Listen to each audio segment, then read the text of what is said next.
आपल्या तालुक्याचे भाग्यविधाते तुमचे माझे मामा उपस्थित सर्व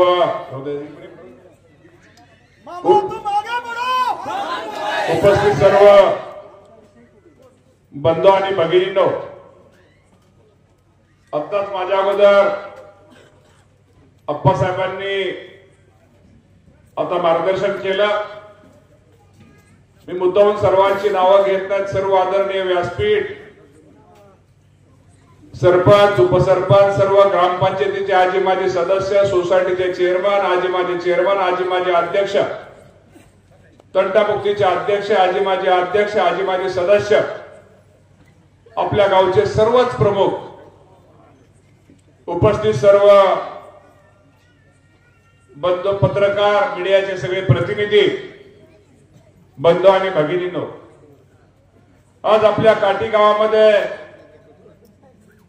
आपण सर्वांनी मला मतदान करावं, मतदान रूपी आशीर्वाद द्यावा, हे विनंती करण्यासाठी आजची प्रचार सभा आयोजित केलेली आहे.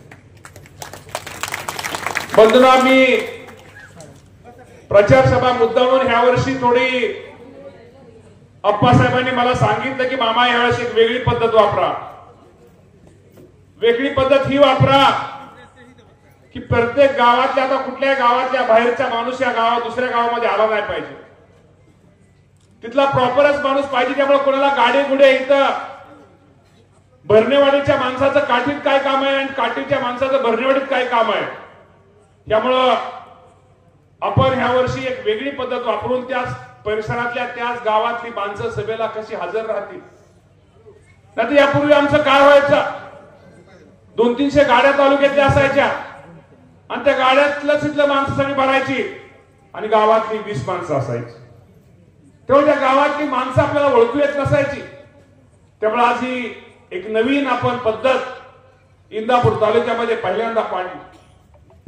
बंधूंनो, तुम्ही सर्वांनी मला मतदान का दिलं पाहिजे याविषयी मला वाटतं अण्णांपासून सगळ्यांनीच, प्रदीप मामांना बोलायचं होतं नव्हतं मला माहित नाही, प्रदीप गेले काय, त्यामुळं या सर्वांनी आज इथं सगळ्यांनी बोललं. विकासाच्या बाबतीमध्ये आपण सर्वांनी बोलला. बंधूंनो, तुम्हा सर्वांना माहित आहे की या तालुक्यामध्ये विकासाच्या बाबतीमध्ये माझ्यासारख्या कार्यकर्त्यांनी गेली 10 वर्ष काय काम केलंय, कसं काम केलंय, आपल्या गावामध्ये काय काम केलंय, आपल्या वाडीमध्ये काम काय केलंय, वस्तीमध्ये काय काम केलंय, मागासवर्गीय वस्तीमध्ये काम काय केलंय, हे मला कुणाला सर्टिफिकेटची गरज नाहीये.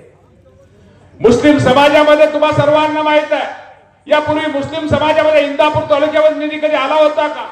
आताच का आला? याचं उदाहरण बाबांनो आपण सगळ्यांनी आपल्या गावात पाहिलेलं. आणि एवढं काम केल्यानंतर लोक सगळे मामा मामा करतील, लोक सगळे ही करतील म्हणून तुम्ही माझ्यावरती टीका करता, माझ्यावरती आरोप करता, मलिदा गँग म्हणता. आता मलिदा कुणी खाला, मगाशी हनुमंत आबा कोकाटेने आपल्या सगळ्यांना सविस्तर असं सांगितलं. मला त्याच्यावरती काय कोणावरती टीका टिप्पणी करायचं नाही. शेवटी आपलं उत्तर हे विकासाच्या बाबतीमध्ये, विकासातनं त्यांनी विकासावरती बोलावं.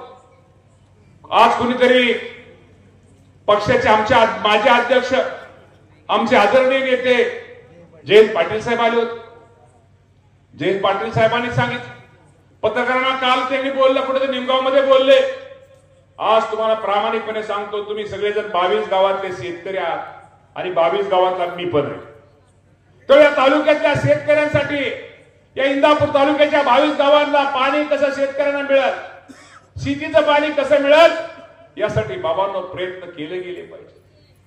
पाठीमागं तुम्हाला सर्वांना माहित आहे, आपल्या सर्वांना इथून पुढे पाणी आणायचंय. कुठलं पाणी आणायचंय? निरा देवदरचं पाणी, जे बचतीचं पाणी आपल्या इंदापूर तालुक्याच्या 22 गावांना आणायचं. जे घाट पातळीला पाणी वाहून कोकणामध्ये जातं आणि कोकणामधनं ते पाणी समुद्रामध्ये जातं, ते पाणी नवीन ऍडव्हान्स टेक्नॉलॉजी उचलून पाणी ते आपल्या इंदापूर तालुक्याला, आपल्याला 22 गावाला आणायचं. तिसरं जे मुळशी धरण आहे, मुळशी धरणामधलं पाणी टाटा कंपनी विजेसाठी वापरतं.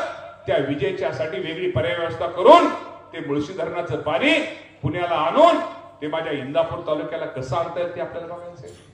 फुरसुंगीच्या बोगद्याचं काम तयार झालंय, त्यामुळे 3 TMC पाणी पुण्यामधलं जे वरून कॅनल आहे ते खालून आता बोगद्यातनं कॅनल होणार आहे, त्यामुळे 3 TMC पाणी वाचणार आहे. ते पाणी माझ्या इंदापूर तालुक्याच्या टेलला कसं आणायचंय, 22 गावांना कसं आणायचंय, खडकवासल्याच्या खालच्या कॅनला कसं आणायचंय, यासाठी बाबांनो माझ्यासारख्या कार्यकर्त्याचा प्रामाणिकपणे प्रयत्न आहे. एवढं जरी केलं तर मी तुम्हाला प्रामाणिकपणे सांगतो, हे पाणी किती दिवस टिकल. पुणे शहर अजून वाढतंय, लोकसंख्या वाढते, पिण्याच्या पाण्याची मागणी वाढते. जे पूर्वी 12 टीएमसी पाणी होतं ते 23-24 टीएमसी पाणी पुणे शहर घेते. धरण तर कुठलं वाढलेलं नाही, पाण्याची मागणी तर वाढलेली आहे. त्यामुळे ह्याचा टेल लागून शेवटी तुम्हाला मी आज तुम्हाला प्रामाणिकपणे सांगतो, उद्या तुम्ही तालुक्याचा आमदार परमेश्वर जर इथं बसवला तरी टेलचा तालुका म्हणून आपल्याला पाणी हे आपल्या इंदापूर तालुक्यालाच कमी पडणार. यासाठी काहीतरी व्यवस्था केली पाहिजे. यासाठी जर आपण व्यवस्था केली नाही, मुलगा म्हणल आमचा बाप नालायक होता, या लोकांनी शेतीच्या पाण्यासाठी काही राजकीय व्यवस्था केली नाही. नातू म्हणाल आमचा आजोबा नालायक होता, या लोकांनी शेतीच्या पाण्यासाठी काय केलं नाही. त्यासाठी बाबांनो माझ्यासारख्या कार्यकर्त्याला मला माहित आहे. त्याची मागाशी मी तुम्हाला काय गोष्टी सांगितल्या. एक 20-25 वर्षाची आपली सोय होईल, पण परत काय पुन्हा पुणे शहर वाढतंय. उरुळी कांचनपर्यंत रिंग रोड आलेला आहे. रिंग रोड आला की परत पाण्याची मागणी वाढणार आहे. परत आपल्याला आपले आलेले दिवस परत येतील. यासाठी कुठेतरी पर्याय व्यवस्था कायमची केली पाहिजे. शेवटी शेतीमध्ये